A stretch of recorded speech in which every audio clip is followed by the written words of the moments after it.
All right. Yeah. Good morning, everyone. Welcome to Mobility Mornings. With your boy. All right. We're going to start off with some ankle cars. So I ran yesterday and I wore my shoes I don't really like to wear for running. And when I wear them, my running is kind of altered a little bit during that. So I can feel my right ankle today. It just feels tight. And so we're going to try some ankle cars to help loosen that up. We're going to push down on the gas pedal. We're going to slowly supinate so soles of the feet come towards each other. We're going to dorsiflex nice and slow. This is where I feel some tightness in the top part of my foot, so that would be closing angle. However, it's not pain, it's just tightness. I'm going to keep rolling with it. Pronate.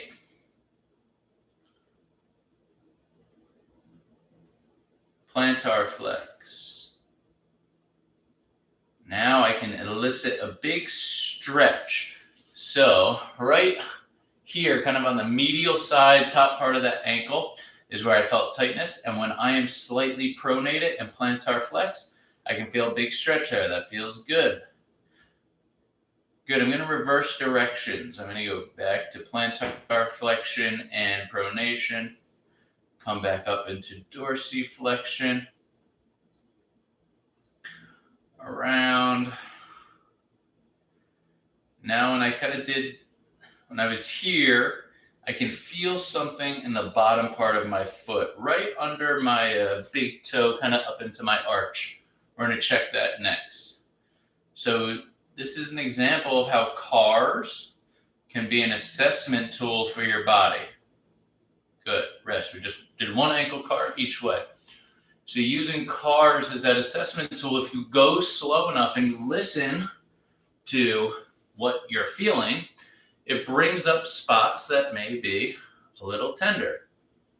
So you have some tissue that runs kind of from the big toe up along the side of your foot and underneath the arch of your foot.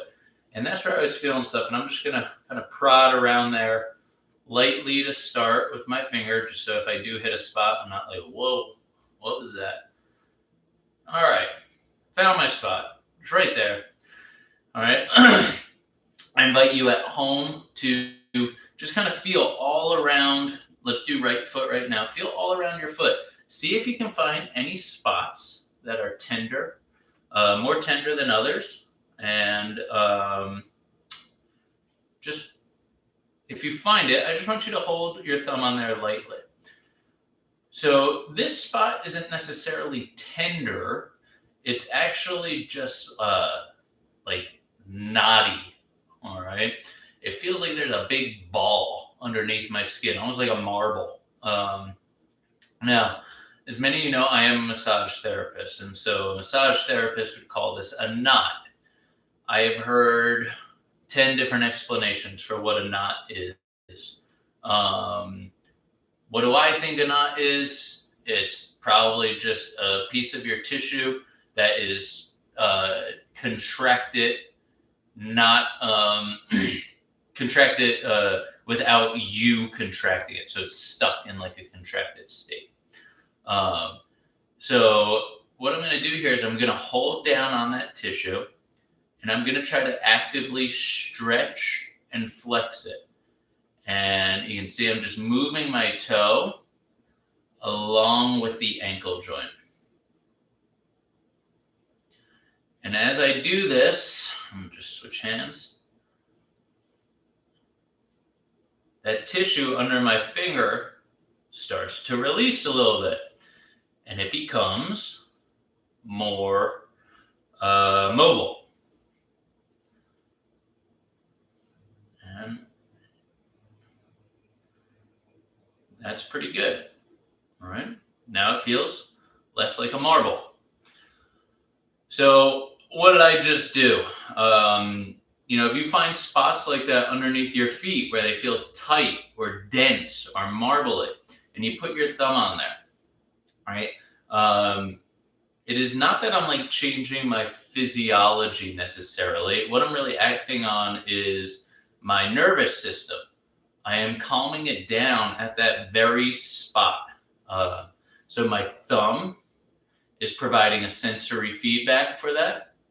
And through some movement and breathing, it is telling that spot, hey, you got to be loose because you got to move back and forth.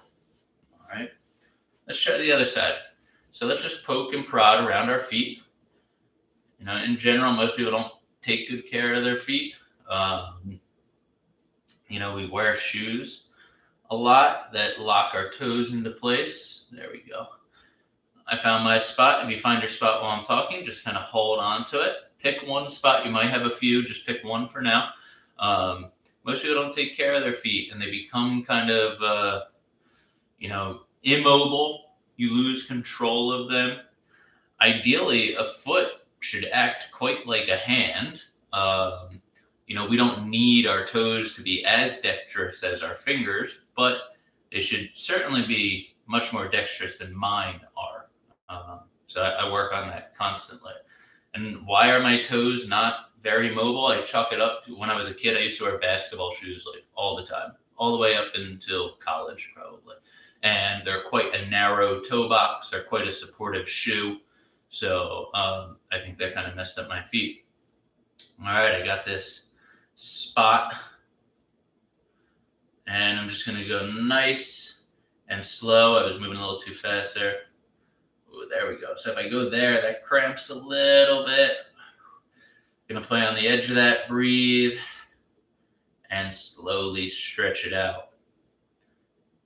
Play on the edge of that cramp as I flex my foot or try to curl everything under. Breathe, and exhale and stretch. Good. One more time. Flex, clench everything in.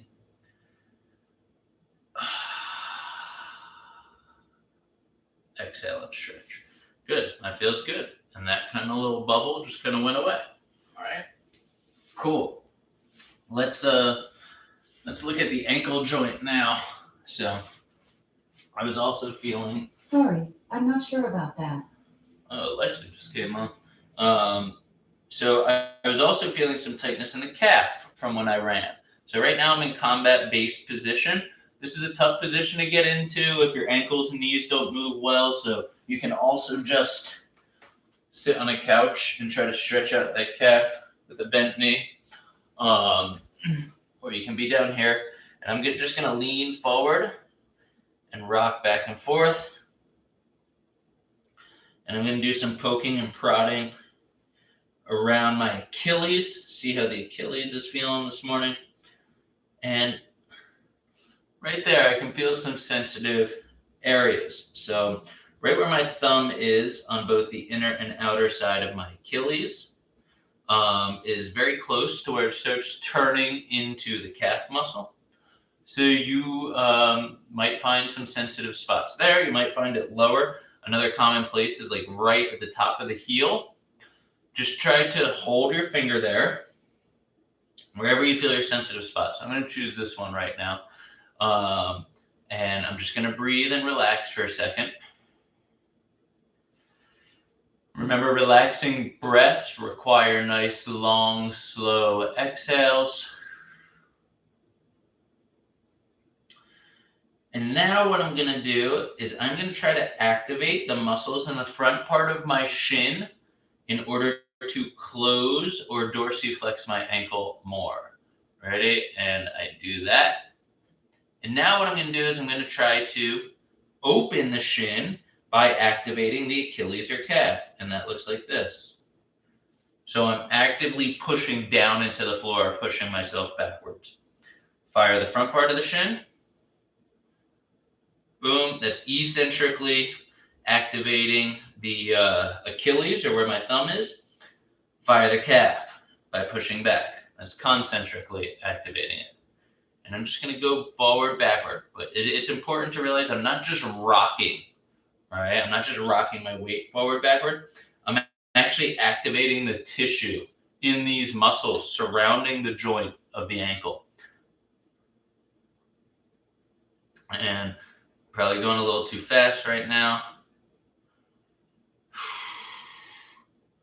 So I'd rather go for slow, controlled range of motion rather than fast for a lot of reps. I'd rather get more range of motion each one.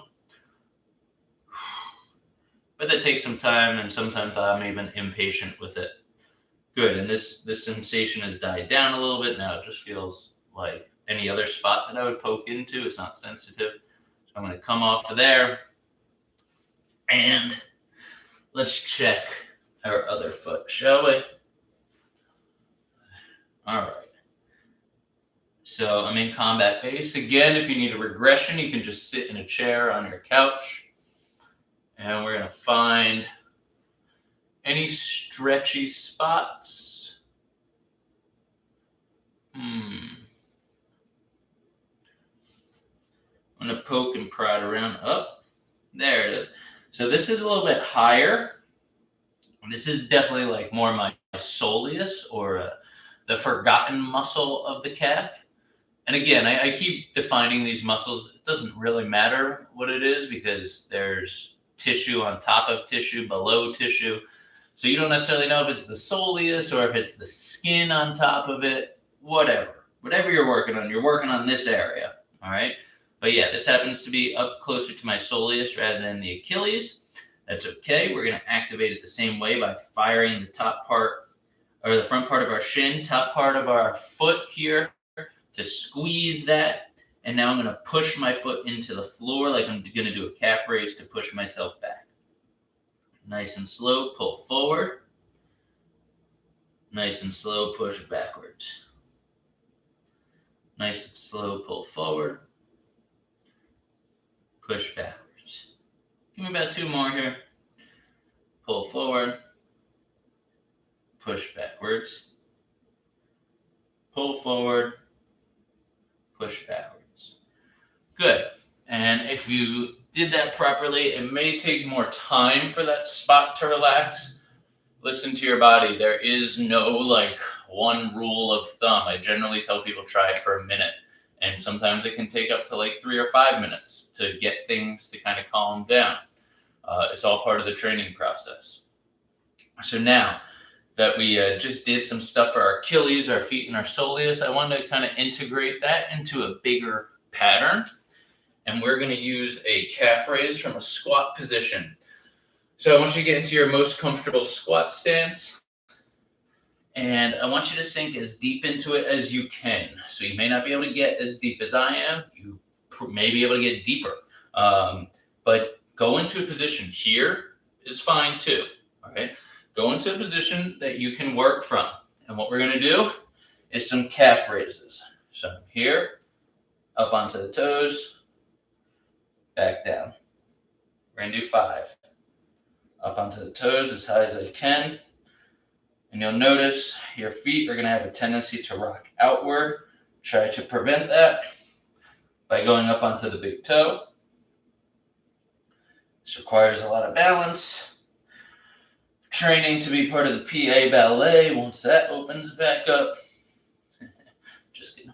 That'd be sweet though. That's 4. Let's do 1 more. And 5. Good.